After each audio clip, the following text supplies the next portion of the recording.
আরে কি লক্ষ্মী, তুই আমাকে দেখে এইভাবে পালাচ্ছিস কেন? আমায় যা বলবার তাড়াতাড়ি বলো, আমার অনেক কাজ আছে। বড্ড তারা। যাকে শোন, শুনলাম তোদের এই ময়নাগুড়ির 2 বিঘে জমিটা তোর বাবা নাকি ওই চৌধুরীদের কাছে বিক্রি করছে। হ্যাঁ। কত টাকা দেবে ওই রাজশেখর চৌধুরী? তোর বাবাকে বল, ওই রাজশেখর চৌধুরী ওই জমির জন্য যত টাকা দেবে আমার গুরু প্রতুল রায় তাতে অনেক বেশি টাকা দেবে। টাকার লোভ ব্যবসায়ীদের থাকে, গরিব কৃষকদের থাকে না। আর তা যদি থাকতো, তাহলে যে জমির উপর প্রতুল বাবুর বাড়ি আছে, সেই জমির উপর গরিব কৃষকদের ধানের ঘোড়া থাকতো। তাহলে জমিটা তোর বাবা ওই প্রতুল রায়ের কাছে বিক্রি করবে না? না, নিতাইগঞ্জের কাছে ময়নাগুড়ির জমি বিক্রি করা তো দূরের কথা, জমি কিনতেও যাব না। লক্ষ্মী, তুই কিন্তু ওই প্রতুল বাবুকে অপমান করছিস। শোন, কথায় আছে হাতের লক্ষ্মীকে কখনো পায়ে ঠেলা উচিত নয়। হ্যাঁ, যেমন হাতের লক্ষ্মীকে পায়ে ঠেলা ঠিক নয়, ঠিক তেমনি পায়ের জুতোকেও মাথায় তোলা ঠিক নয়। এই শালি, তোর এতবার আমার গুরুকে তুই অপমান করিস, তোর একদিন কি আমারই একদিন, তোর দিমাগ আমি ভাঙবই। আয় আমার সঙ্গে, চল চল। কি ব্যাপার, এখানে কি হচ্ছে এসব? আমাকে আমাকে বাঁচান স্যার, আমাকে বাঁচান। ও আমাকে জোর জোর করে? হ্যাঁ হ্যাঁ স্যার, আমার বাবা ওই ড্রাইভারের কাছে জমি বিক্রি করতে চান না, কিন্তু ওরা জোর করে আমার বাবাকে দিয়ে জমি বিক্রি করাবে স্যার। আপনি রাস্তা থেকে সরে যান স্যার, আমার ডিউটিটা আমাকেই করতে দিন। আচ্ছা, হ্যাঁ নিশ্চয়ই, তোমার ডিউটি তো তুমি করবেই, কিন্তু আমার ডিউটিটাও যে আমাকে করতে হবে। আচ্ছা, আর আমার ডিউটি হচ্ছে একটা মেয়েকে জোর করে তুলে নিয়ে যাওয়ার অপরাধে আমি তোমাকে অ্যারেস্ট করবো রাস্কেল। এই অফিসার, আপনি এই ধারে নতুন এসেছেন, তাই আপনি জানেন না আমি কার লোক। আমি প্রতুল রায়ের লোক। আচ্ছা, প্রতুল রায়ের লোক? তা তোদের এই প্রতুল রায় কি রামচন্দ্র না রাজা হরিশ্চন্দ্র যে তার লোকেদের থানায় অ্যারেস্ট করা যাবে না? ইডিয়েট! মুখ সামনে কথা বলুন, কারণ আপনার আগে অনেক অফিসারকে ওই প্রতুল রায়ের কাছে মাথা নামাতে হয়েছে। না রে, আমি মাথা নামাবো না, বরং তোকে থানায় তুলে নিয়ে গিয়ে তোর মাথাটা ফাটিয়ে দিয়ে তোর ওই প্রতুল রায়ের মাথাটা খারাপ করে দেবো, বুঝেছিস? স্যার। হ্যান্ডকাপ লাগাও। হ্যাঁ স্যার। জিপে তোলো। চল চল।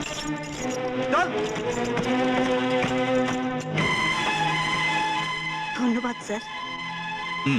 বাই দ্য ওয়ে, আপনাকে একবার আমার সঙ্গে থানায় যেতে হবে। এই হারামজাদাটার বিরুদ্ধে আপনার একটা স্টেটমেন্ট নেওয়া দরকার। চলুন যাই। হোয়াট?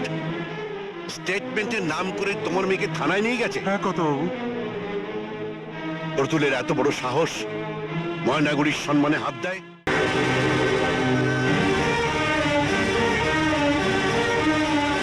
আমাকে এখানে সঙ্গে করে কেন নিয়ে এলেন স্যার? আমি তো কিছুই বুঝতে পারছি না। যদি আমাকে কিছু জিজ্ঞেস করতে হয় তাহলে জিজ্ঞেস করে ছেড়ে দিন স্যার। অন ডিউটি একজন পুলিশ অফিসারকে জ্ঞান দেবেন না ম্যাডাম। কখন কি করতে হবে তা আমার ভালো মতোই জানা আছে। ঠিক সময় মতো আপনাকে ছেড়ে দেওয়া হবে। সময়টা আপনার ঘড়ি দেখে নয়, আপনাকে ঠিক করতে হবে আমার ঘড়ি দেখে। কি ব্যাপার, কে আপনি? বলা নেই, কওয়া নেই, বিনা অনুমতিতে আপনি আমার চেম্বারে ঢুকে বললেন? স্যার, ইনি হচ্ছেন ময়নাগুড়ির। আপনি থামুন। আমার নাম আপনি অনেক শুনেছেন, কিন্তু আপনার দুর্ভাগ্য, আপনার সঙ্গে কোনোদিন দেখা হয়নি, তাই আপনি আমাকে চিনতে পারেননি। এনিওয়ে, লক্ষ্মীকে থানায় ধরে নিয়ে এসেছেন কেন? সে কৈফিয়ত কি আপনাকে দিতে হবে নাকি? আশীর্বাদ দিতে হবে, কারণ সাধারণ মানুষের সব প্রশ্নের উত্তর দেওয়া আপনার কর্তব্য। এই মিস্টার, টেবিল চাপড়ে কথা বলবেন না। এটা থানা, আপনার বৈঠকখানা নয়। তোমার কপাল ভালো যেটা থানা, তাই এই চটটা আমি টেবিলে মেরেছি। যদি এটা আমার বৈঠকখানা হতো তাহলে এই চটটা আমি তোমার গালে মারতাম। You shut up! আমি ময়নাগুড়ির রাজশেখর চৌধুরী। হ্যাঁ, আপনি ভুল হয়ে গেছে স্যার। মানে আগে বলবেন তো স্যার, ভুল হয়ে গেছে স্যার। জল খান, আপনার গলা শুকিয়ে গেছে। Thank you sir. স্যার বসুন না স্যার, চেয়ার দাও। বসার জন্য আমি এখানে আসিনি। ভুলে যাবেন না, আমিও একজন রিটায়ার্ড ডিসি। আপনার মতো আইনের ফাঁকগুলো আমি জানি। কোন মহিলাকে থানাতে আনতে গেলে মহিলা পুলিশের দরকার হয়। তা আপনার এখানে তো কোনো মহিলা স্টাফ নেই? লক্ষ্মীকে এখানে আনলেন কি করে? স্যার না আসলে স্যার ওই আসলে আপনি বিক্রি হয়ে গেছেন ওই নিতাইগঞ্জের রায়বাড়ির কাছে। না মানে ব্যাপারটা হচ্ছে চুপ করুন। এবার বলুন, ময়নাগুড়ির সম্মান হানি করার জন্য নিতাইগঞ্জের রায়বাড়ির কাছে আপনি কত টাকা নিয়েছেন? প্রতুল বাবু আমাকে এই কাজের জন্য স্যার ওই 5,000 টাকা দিয়েছে স্যার। ঠিক আছে, আমি আপনাকে 10,000 টাকা দেবো। হ্যাঁ? এই যে টাকাগুলো লকআপে ভরে দিন। Thank you sir. Yes sir. সুরবাবু স্যার এটাকে লকাই ভরে দিন। আপনি স্যার ওকে নিয়ে যান স্যার। ঠিক আছে, চলো। মাঝে মাঝে এরকম আসবে স্যার এটা কি হলো স্যার?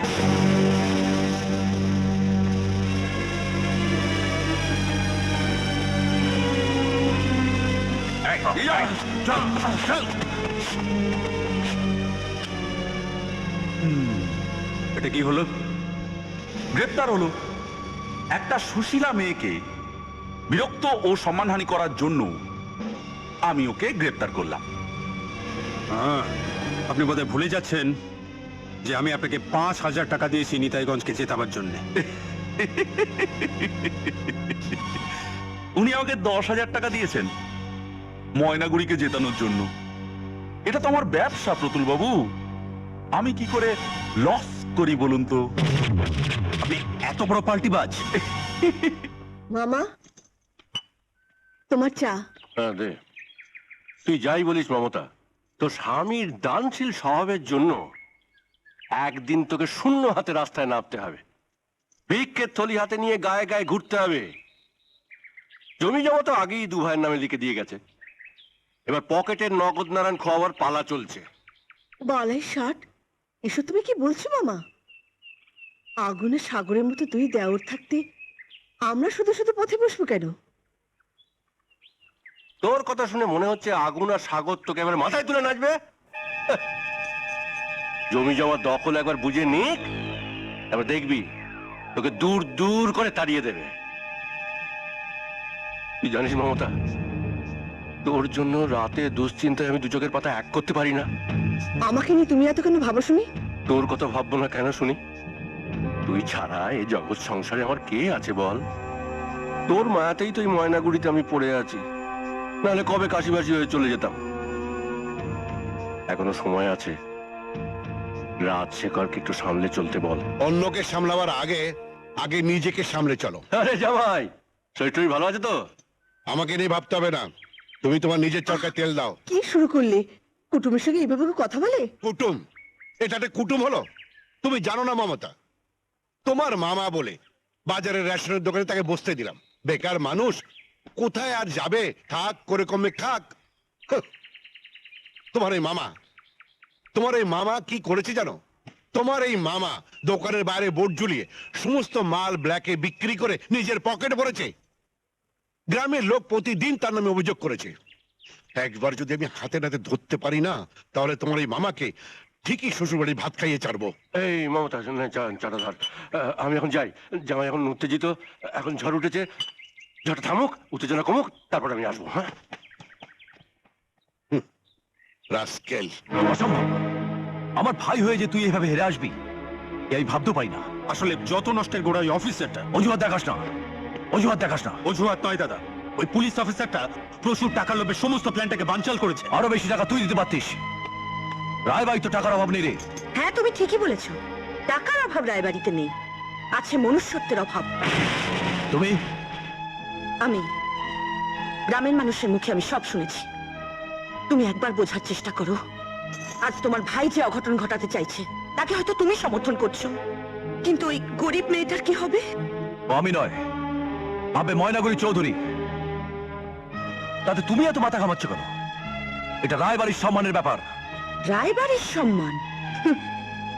আজ রায়বাড়ির সম্মান বাঁচাতে গিয়ে যে আগুন তুমি জ্বালাবার চেষ্টা করছো, মনে রেখো সেই আগুন থেকে তুমি নিজেকেও বাঁচাতে পারবে না। রুবি, হ্যাঁ, রায়বাড়ির সম্মান অটুট রাখতে আমি কুরুক্ষেত্রে যুদ্ধ পর্যন্ত করতে পারি। রায়বাড়ির সম্মানে বারবার আঘাত করছে চৌধুরী। কালী পুজোর দিন আমি যদি ওদের শায়েস্তা করতে না পারি, তাহলে আমার নাম রাহুল রায় নয়।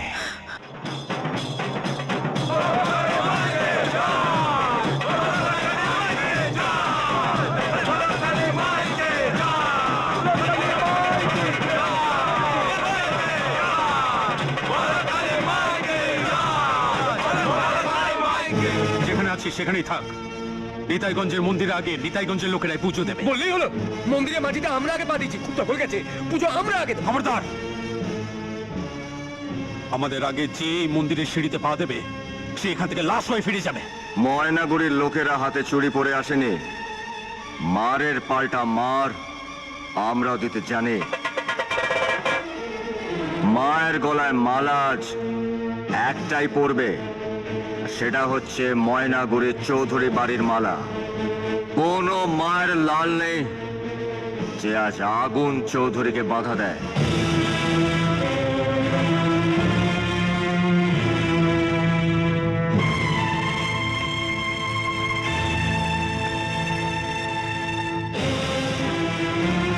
সে মায়ের লালের নাম হচ্ছে রাহুল রায়।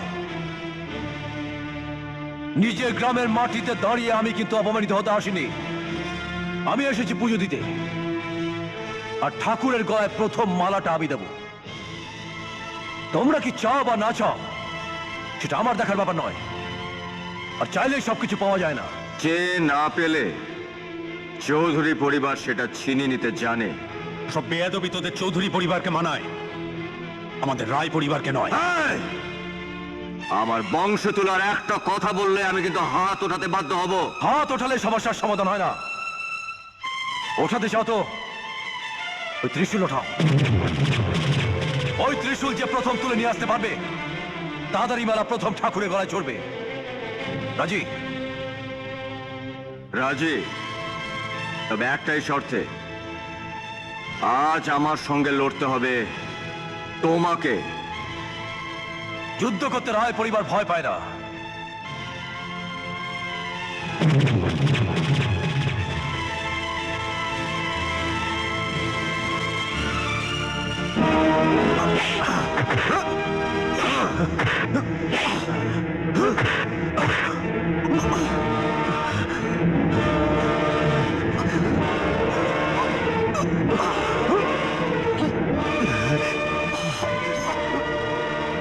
আগুন, আগুন ওনাকে ছেড়ে দে। না দাদা, প্রত্যেক বছরে একই জিনিস, আজ একটা ফেসলা হয়ে যাক। আগুন, আগুন আমি চাই না মায়ের মন্দিরের সামনে তোর হাতে রক্তপাত হোক। মা কালী তোর যেমন তেমনি রায় পরিবারেরও। তুই পারবি? আরে তুই পারবি নিজের মাকে ধারালো অস্ত্র দিয়ে দুভাগ করতে? পারবি না। নিজের মাকে যখন ভাগ করতে পারবি না তখন জগৎ মাতাকে কি করে ভাগ করবি? কালীমা তোমার মা, আমারও মা, সবার মা। তার উপর যেমন অধিকার আছে তোমার গ্রামের লোকের, তেমনি অধিকার আছে আমার গ্রামের লোকের। তাই এসো, সব হিংসা বিদ্বেষ ভুলে গিয়ে সবাই মিলে একসঙ্গে মায়ের চরণে পুজো দেই। না, পুজো আপনারাই দিন। না ভাই, না, মায়ের সামনে রাগ করতে নেই। এসো, পুজো আমরা একসাথেই দেবো। চল আগুন। তুমি যাও দাদা, আমি যাব না। আগুন চল বলছি, চল।